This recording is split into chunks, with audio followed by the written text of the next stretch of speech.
Okay, we're here with Stacy Nelson as our guest tonight. Mr. Nelson, please introduce yourself to our audience. Hi, nice to meet all of you. I have been a teacher and professor for about 23 years, also an athletic director and coach. I coach men's basketball at the college level for about 10 years in the NAIA.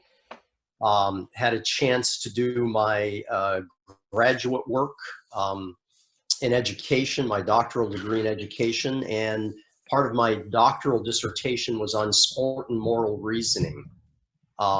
And had just a great opportunity to do some investigation into that. As a result of that, we actually, in our athletic program, all of our athletes had to take a 2-hour class from me in sport and moral reasoning before they could actually play. So it gave us an opportunity to talk about, sport from a philosophical and, sociological standpoint, why we were doing this. We actually, as a part of that, instituted what we called final quarter. So after the games were over, whether they were, soccer out on the field or basketball or volleyball, whatever they were, we required all of our players to be present for this quarter, and we invited the other team to come in after the game and after they had, perhaps showered before they took off, so that we could have a chance to actually engage with them and become friends as a result of, this athletic contest.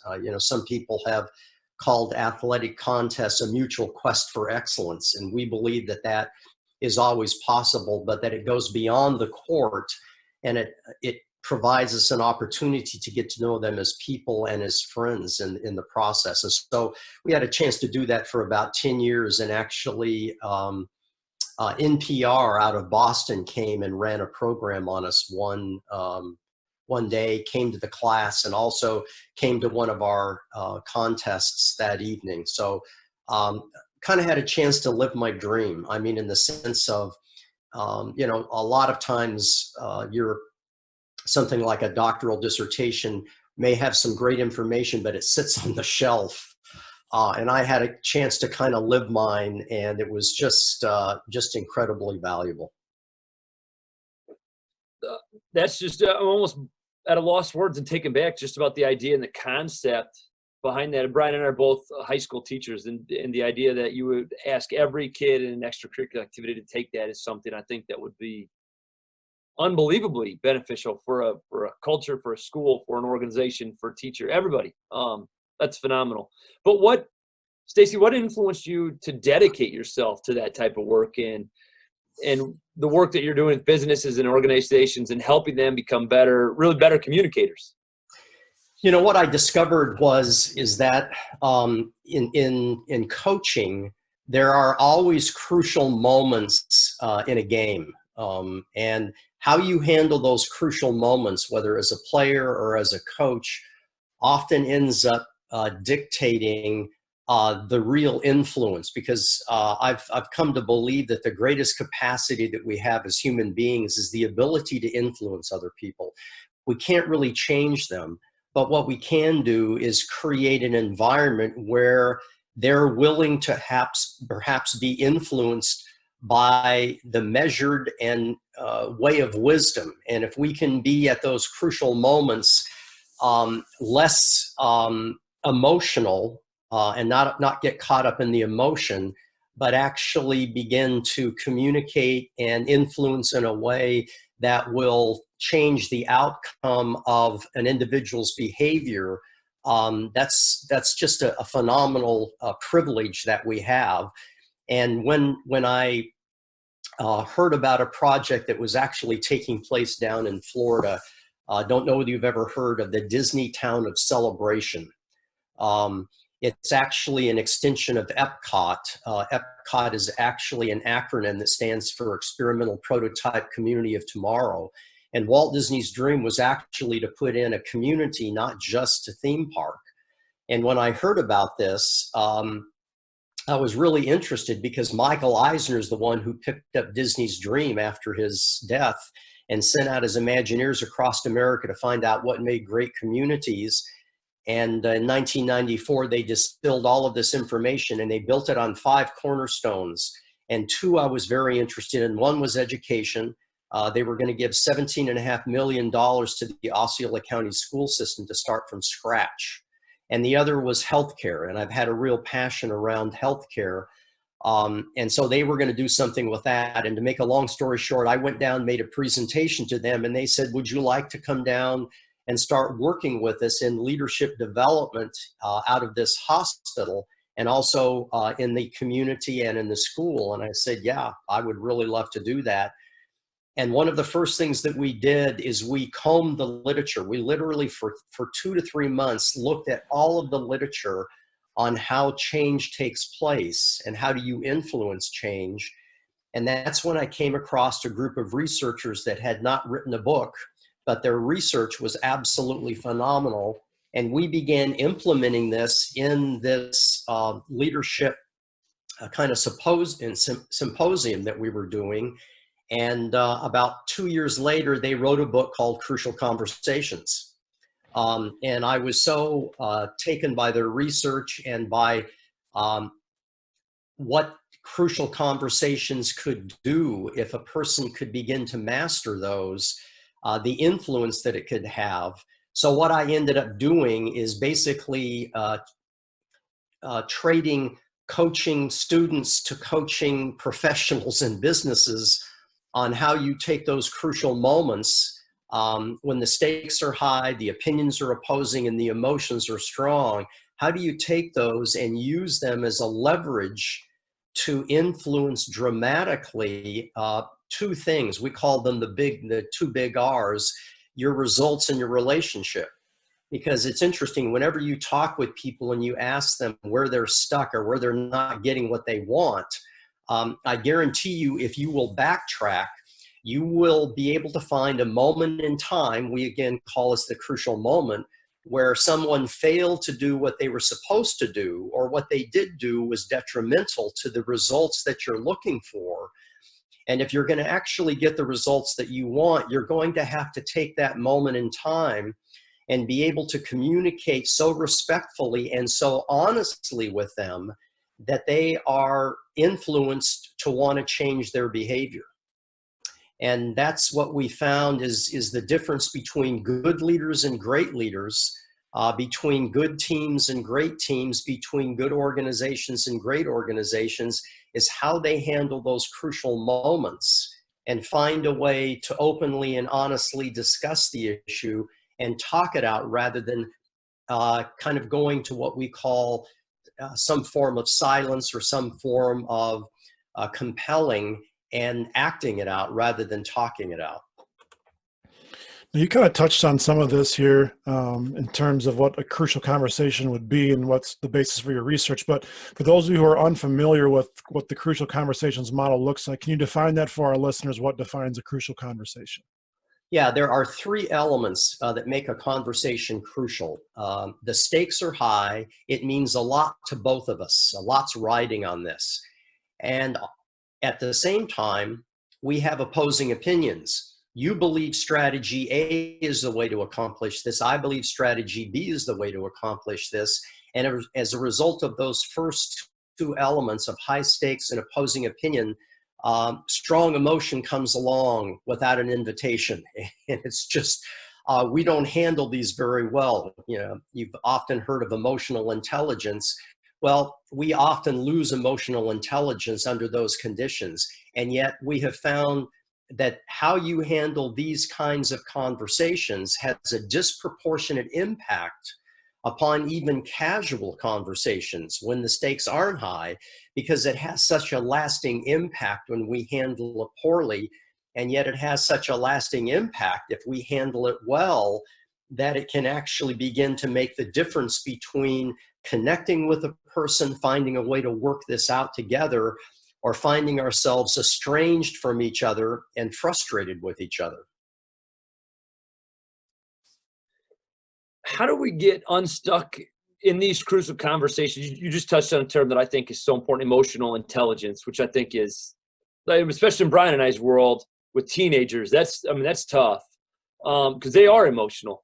So when you're stuck in these crucial conversations, how do you move from confrontation or discomfort to an open, honest communication? How does it evolve to that?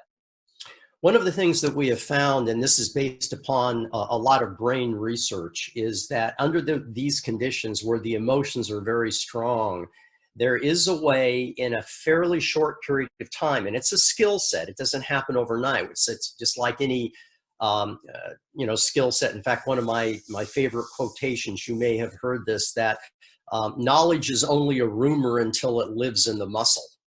I love that. And we know that, in terms of sport biomechanics, that once you teach a skill set, at first a person is going through it in kind of a methodical way and they make mistakes. And yet we try to course correct that swing plane or that shooting plane, as the case may be, in terms of the release, etc. But eventually, if they put enough practice in it, it becomes almost automatic. And what we have found is that when the brain is emotionally flooded, one of the things that can lower that fairly quickly is for us in our brains to begin to stop and ask ourselves a question. And the question is what do I really want here right now? And then you begin to subcategorize that. What do I want for me? What do I want for you? What do I want for the relationship? And what if it's an organizational issue? What do I want for the organization? And just the fact that I would internally stop and create a gap between stimulus and response and step back and ask myself those questions, the research shows that the brain begins to lower the emotional level. I become much more logical because I'm taking time to quickly assess what it is I really want. And if we can do that, it allows us to step into the conversation and create something called dialogue rather than debate.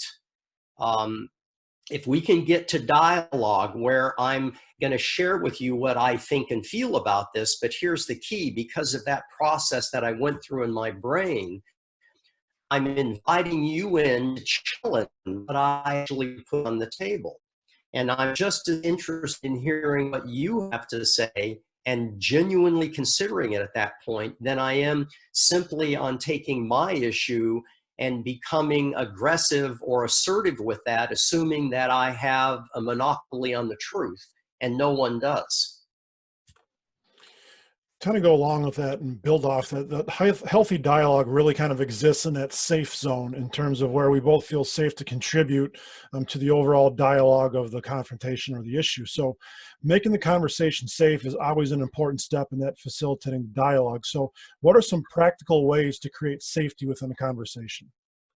Well, one of the things, again, under the conditions of high stakes, opposing opinions, strong emotions, is to realize that the other person is prone to misunderstand what you say at that point in time. But one of the things that we have found is that you can help this whole process by creating safety. And safety is a function of two variables. The other person has to believe that you care about what they care about. And they also have to believe that you care about them. And if either of those two factors are missing, they will not feel safe. So one of the things that we've tried to help people understand is that whenever we go into these conversations, we're often totally focused on what I'm going to say. What's the content? How am I going to persuade you? And what I failed to realize, and the research bears this out, is that people rarely become defensive about what you're saying, the content. They become defensive because of why they think you're saying it, the intent. So here's the bottom line. If you trust my intent, you can listen to any content. And what we've got to do is clarify our intent. So I might say to Brian, Brian, the reason I want to hold this conversation is I know we've had some differences of opinion on this, and I want to be clear that my intent is to better understand why you believe that your solution is really a solution.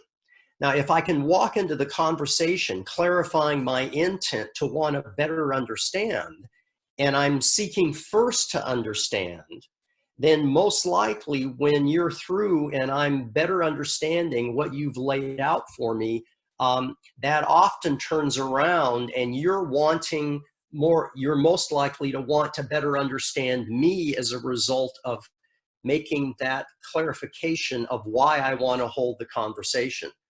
So anytime we can begin to create those two variables of, I want you to know I care about what you care about and I care about you. Now, again, that can't be words. That has to be expressed in voice intonation and the manner in which I engage and listen. Am I genuinely listening to understand, or am I internally listening to debunk and debate and to challenge your opinion? It doesn't mean that you can't challenge it, but the most important thing that you can do in any crucial conversation is find a way to create a mutual purpose with the other person. And if we can find a mutual purpose, even though we may have differences of opinion, we're much more likely to eventually find a way to resolve this. And in the process of resolving it, being 100% honest with each other, but 100% respectful. It's easy for emotions to cloud our judgment when the stakes are elevated in a crucial conversation. And thus, sometimes we say things that we either didn't intend to say, or like you kind of touched on, you don't say it with the intent you meant to say it with. It kind of goes, it's not what you're saying, it's how you're saying it. What are some strategies to effectively control our emotions when we are confronted with a crucial conversation? Well, there are a couple of things you can do. One is to kind of stop and ask yourself those questions. What do I really want? And there's a difference between what I want and what I really want. So if I can ask myself internally, what do I really want for you, for me, for the other person? The other piece is, and one of the things that we've been able to show research, you probably have heard many times that if we could just create a gap between stimulus and response, the question is what do you do in that gap? Well, one of the things that we tend to do when we're emotionally flooded is I assume the worst about you or the other person on the other side. We call this mastering my story, tending into victim, villain, and helpless mentality. I believe that I'm, the victim here. I didn't do anything to deserve this, and you're the villain, and you're the real problem. And as a result of this, I'm helpless to do anything about it. And what we've got to do is find a way to get out of that victim, villain, and helpless mentality. And one of the first ways to do that is to separate what are facts from what are stories. And facts are defined as something that is observable and measurable. Stories are defined as what we call judgments, conclusions, and attributions. And the emotionally flooded mind doesn't do a very good job of separating facts from stories. So when I think that you're hard-headed, and we often run this exercise, well, I'll show a video clip of an individual who is being pretty aggressive with another person, and I'll say to the classroom or the leadership, if you had to give some feedback to this individual, what feedback would you give that would be factual? And they'll say things to me like, well, he was aggressive. And I say, is that a fact? And they say, yeah, it is a fact. He was aggressive. And then so I'll ask this question: what did he do or say that led you to believe that he was aggressive? And they'll often say, well, he came in, he put his hands on the table, he leaned in towards the person sitting down. And I said, what did you just share with me? Well, facts. Yeah.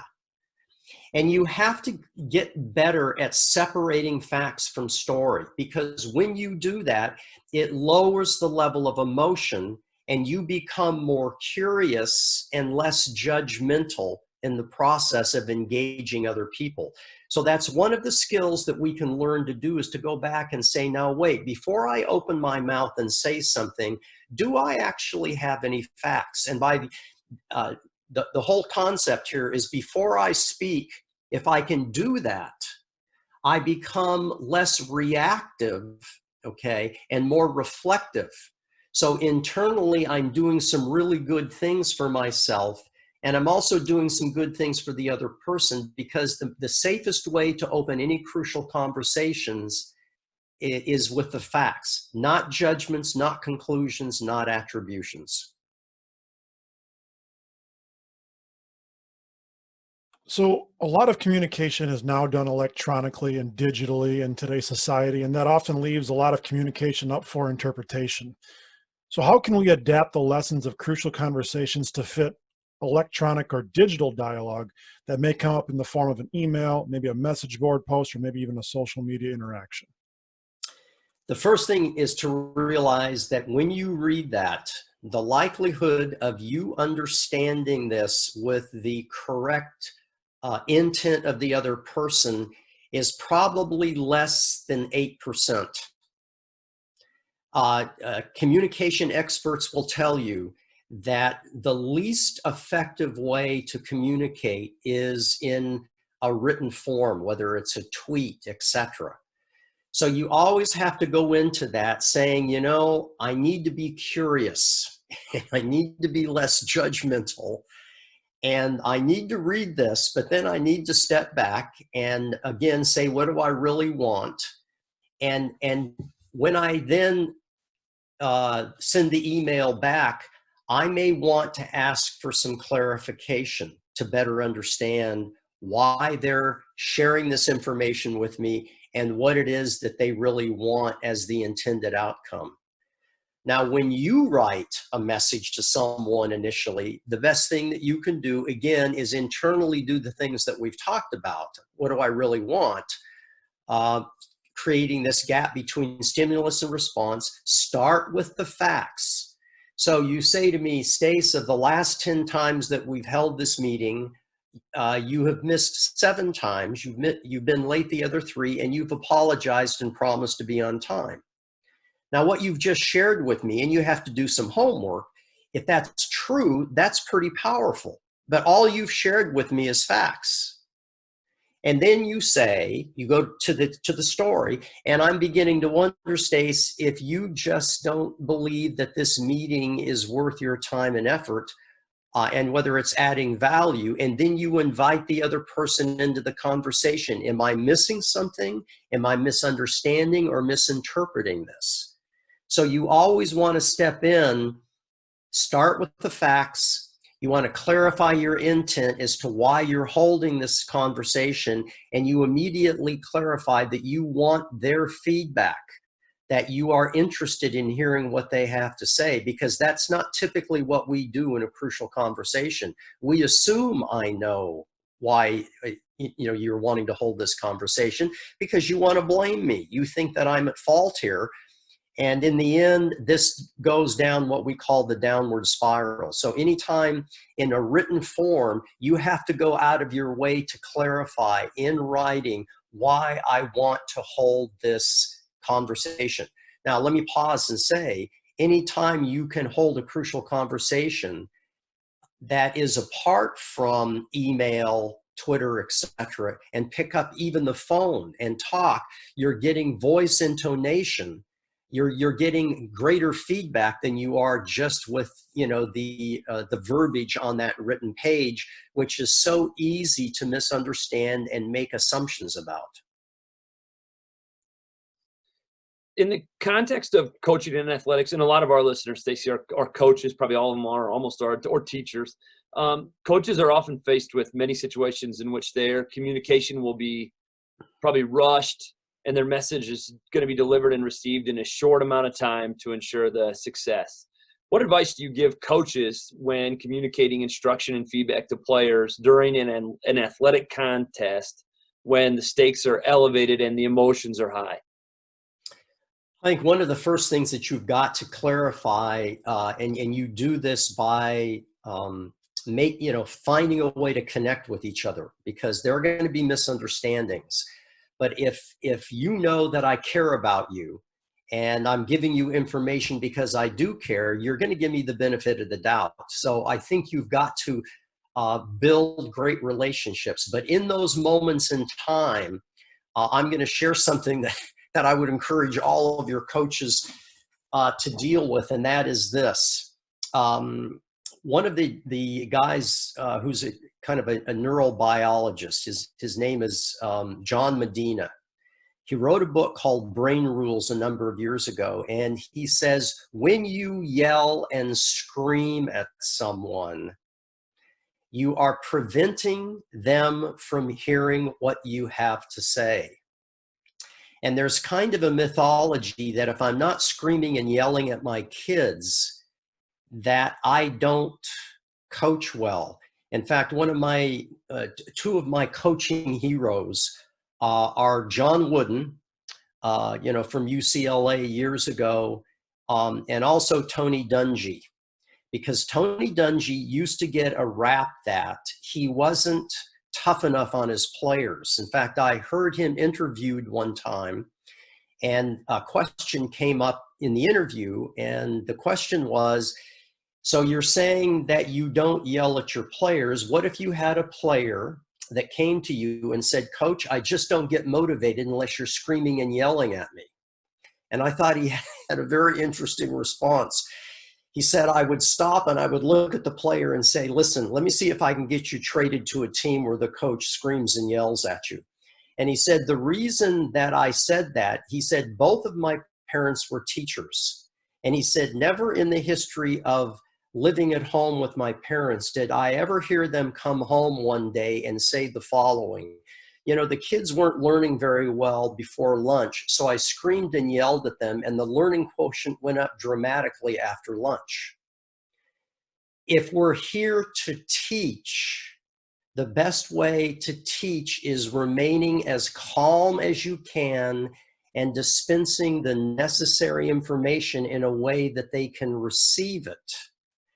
And I will tell you that just recently, I have been exposed to a coach here where I live who doesn't just scream and yell at his kids. When they go to a timeout, the coach will continue to berate the kid in front of everyone, his own team, as well as everybody that is in the audience. And I'm needing to hold a crucial conversation with him and simply help him to understand that two things are happening. One is that the kid is probably not hearing what he has to say. And secondly, he is flirting with the concept of shame. And shaming an individual is one of the worst, most cruel things you can do to another human being. Because if you're wanting them to influence them to change, you don't do it by screaming and yelling, and you never do it by shaming that individual, because you have created scars in that person's life that can sometimes take years to heal when they believe that you have failed to treat them with the respect that any human being should have. Now, taking that a step further, because you've kind of started to get into the last question that we have, which is crucial confrontations. So, when we have crucial confrontations that have escalated maybe from a lack of crucial conversation or a crucial conversation handled poorly, whether that be through with a parent, another student, an athlete, a colleague, you name it. What advice do you have to successfully navigate a crucial confrontation that goes beyond a crucial conversation? One of the things that you have to keep in mind is that when someone has violated an expectation, there's disappointment or bad behavior. Again, our brain tends to say, what's the worst and most personal way I can interpret this? And the research shows that people do things for many reasons. Under those conditions, we kind of create, what's called the fundamental attribution error. So when this person, even when I'm driving down the road and somebody pulls in front of me and practically takes the bumper off, I tend to assume the worst and question their ancestry, or signal that they're number one in my book, however you handle that. And there can be a whole host of reasons why people did what they did. So if I can step into the conversation and understand that there are two factors that are at play here. There is motivation. Why was this person motivated to do what they did? And secondly, do they have a skill set to do something different? We call it motivation and ability, because most of the social science research shows that we use what's called 6 sources of influence. 3 of them are on the motivation side, 3 of them are on the ability side. And whenever you've got one of these gaps, with these confrontations, if you can step into that conversation, curious as to why the person may have been personally motivated to do this, not assuming that I know. Was there a social element that was involved? Was someone encouraging them to do this? Okay. Are there some non-human factors like structural aspects of pay, perks, promotion, those kinds of things that are going on? So always step into that confrontation with as much curiosity as you can to find out information around either motivation or ability. Was this person not able to do this? Did somebody disable them from following through doing what they should have done? Because if you can step into that arena and become curious as to what may be other reasons that you were not aware of, you will often come away with more information. And one of the things that I've always appreciated about Martin Luther King, I heard a quotation several months ago that I'd never heard from him before. And this is what he had to say. He said, "The more I know about another man, the less likely I am to hate him." But you see, you give me a little information, and when the emotions are strong, I'll make assumptions about that, and I'll come to conclusions that probably are not really legitimate, because I'm not curious enough to find out, why did you do that? I'm just curious. What led you to actually do this? So if we can stay calm and curious and step into the conversation and begin asking some questions, we might find out information that will surprise us. And in the same time, the manner in which you're stepping into that conversation, becoming curious rather than judgmental. And it means that there's a degree of humility here. And that's part of what great crucial conversations and confrontations is. It's simply an understanding that people, A, do things for more than one reason, and B, I don't have a monopoly on the knowledge of that. So if we can create a conversation that helps us to gain better understanding of each other, the likelihood of finding a way to influence that person to want to behave differently has just dramatically increased.